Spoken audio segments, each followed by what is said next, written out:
আজকে আমরা একটা টপিকস নিয়ে কথা বলবো। আমরা কি করি, আমাদের একনি যখন ভালো হয়ে যায় তখন আমরা কি করি, আমরা যে ফেস ওয়াশটা ইউজ করি সেই ফেস ওয়াশটা কিন্তু ছেড়ে দিই। তো এই জিনিসটা আপনার কিন্তু করা যাবে না। আপনাদের যখন একনি হবে তখন আপনারা হোয়াইটেনিং, ব্রাইটেনিং বা কোনো সিরাম কিছু ইউজ করতে পারবেন না। আপনাদের ইউজ করতে হবে স্যালিসিলিক অ্যাসিড বা গ্লাইকোলিক অ্যাসিড জাতীয় ফেস ওয়াশ বা অ্যালোভেরা এক্সট্রাক্ট, টিটি অয়েল বা নিয়াসিনামাইড, এই জাতীয় ফেস ওয়াশ আপনারা ইউজ করবেন। এই জাতীয় ফেস ওয়াশ আপনারা যখন ইউজ করবেন তখন আপনাদের মুখে ব্রণ আসতে দিবে না, প্লাস আপনাদের স্কিনটাকে ফর্সা রাখবেন। যেরকম আমাদের কাছে কিছু ফেস ওয়াশ আছে, যেরকম আমাদের জ্যাকলিং এক্সার একটা ফেস ওয়াশ আছে, এটার মধ্যে স্যালিসিলিক অ্যাসিড আছে, তারপরে টিটি অয়েল আছে, জিঙ্ক পারঅক্সাইড আছে, তারপরে অ্যালমোটিন আছে। এই প্রিপারেশনের ফেস ওয়াশ আপনারা যখন একনি থাকবে তখন আপনারা ইউজ করতে পারবেন। একনি ভালো হয়ে যাওয়ার পরে আমাদের আরেকটা ফেস ওয়াশ আছে, তখন আপনি ওই ফেস ওয়াশটা কন্টিনিউ করবেন। সেই ফেস ওয়াশটার নাম লুমো ফেস ওয়াশ। এই লুমো ফেস ওয়াশটা আপনি যখন ইউজ করবেন এটার মধ্যে গ্লাইকোলিক অ্যাসিড আছে, তারপর ভিটামিন ই আছে, অ্যালোভেরা এক্সট্রাক্ট আছে, তারপর আপনার এই প্রিপারেশনের ফেস ওয়াশ যখন আপনি ইউজ করবেন তখন আপনার স্কিনটাকে ফর্সা রাখবে। আমাদের যখন যাদের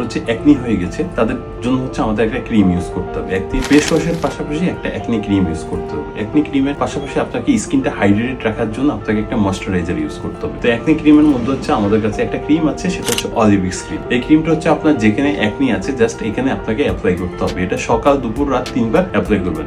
আর স্কিনটাকে হাইড্রেটেড রাখার জন্য আমাদের একটা ময়েশ্চারাইজার আছে, ময়েস্ট্রা। এই ময়েশ্চারাইজারটা আপনি ইউজ করবেন আপনার স্কিনটাকে হাইড্রেটেড রাখার জন্য। তো বেসিক্যালি যাদের স্কিনে একনি আছে তাদের এই পরামর্শ অনুযায়ী যদি আপনারা চলেন তাহলে আপনাদের স্কিনটা সবসময় হেলদি থাকবে। আর এই বিষয়গুলো জানতে হলে আমাদেরকে অবশ্যই কল করতে হবে বা আমাদেরকে মেসেজ করতে হবে। তো সবাই ভালো থাকবেন। আল্লাহ হাফেজ।